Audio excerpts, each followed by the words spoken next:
Guys, kung bago pa lang like, subscribe, comment, share, and guys, playlist. Sa hospital tayo ngayon. Sa private. Okay, sa Chinese General Hospital. Ngayon po ay sa Healthy Spiritual Life and Random Topics in Life 2026, 2090. Tips and advice ng Successful Life. Health tips and advice. So, yung pagbubuhat talaga dito sa mga pasyente, talagang pull up ka, malakas yung katawan mo.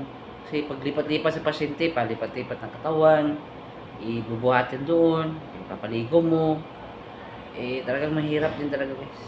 Paggamutan doon, magbihis ng pasyente sa diaper, may iba na, biglang, iba diba, biglang namatay, pero yung iba na medyo matagal-tagal pa, malaki yung bill.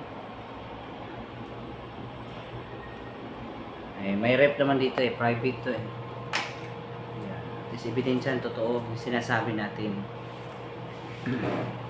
So, ganun kahirap ang ospital. Nako, sabi lang, kung wala kang pera, iyak-iyak ka na talaga. Iyak-iyak ka na lang talaga. You're always crying. Kasi magbuhat ka, magbayarin sa mga yung bihisan mo, yung watcher, sinong magbabantay, yung sino magbayad, di ba?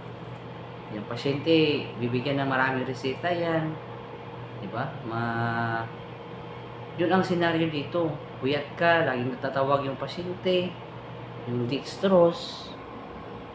May malamig pa na aircon, tatawagan ka sa doktor. Minsan, may bibisitang mga nurse.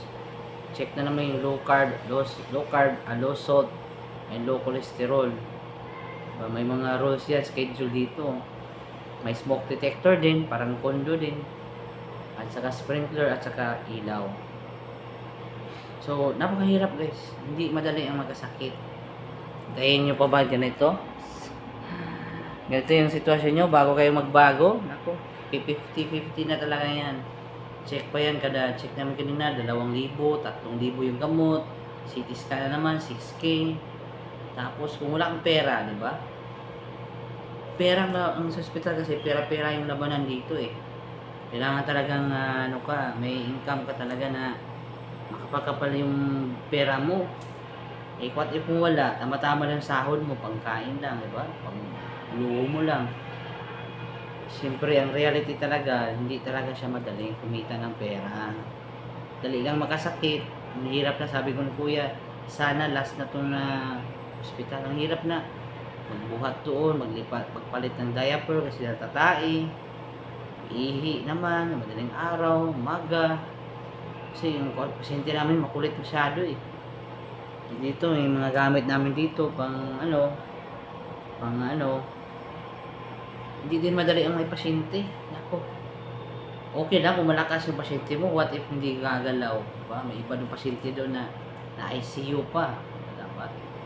Ganun kahirap, ganun kadali ang magkasakit. At kara mo mura lang, naku, 20 mil mo, 30 mil mo, isang araw lang yan. Ganun maniningil lang dito sa ospital. Kung pasaway tayo, kung di ka pupunta sa ospital, ay kabaong at sementeryo. Diba? Ganun kamahal ang buhay. Okay lang, hindi ka mayaman, tante lang, wala kang sakit.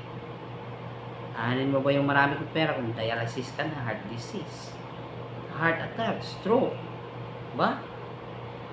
Pero ano bang dahilan ito ng mga sakit na ito?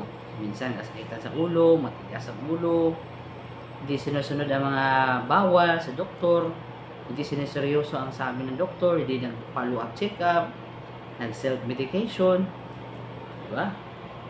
Kailangan natin sumunod sa doktor. Diba? Pero take note, hindi lahat ng doktor ay magagaling. Pipili ka rin ka sa consent mo. Diba? May minsan kasi may mga lalo na mga low class na hospital, hindi din maganda yan. Depende yan sa doktor at hospital. Kung mababait, kahit mahal, okay lang. Kasi ang buhay na babalik ay yung pera. Pero yung buhay na pag nawala na, hindi na bababalik sa pera yan.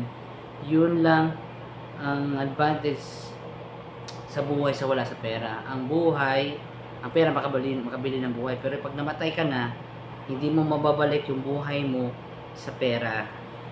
So, kung namatay na sa sementeryo, walang pera, walang scientist, o doktor na mag-a-attend dyan. So, laging alagaan yung kalusugan.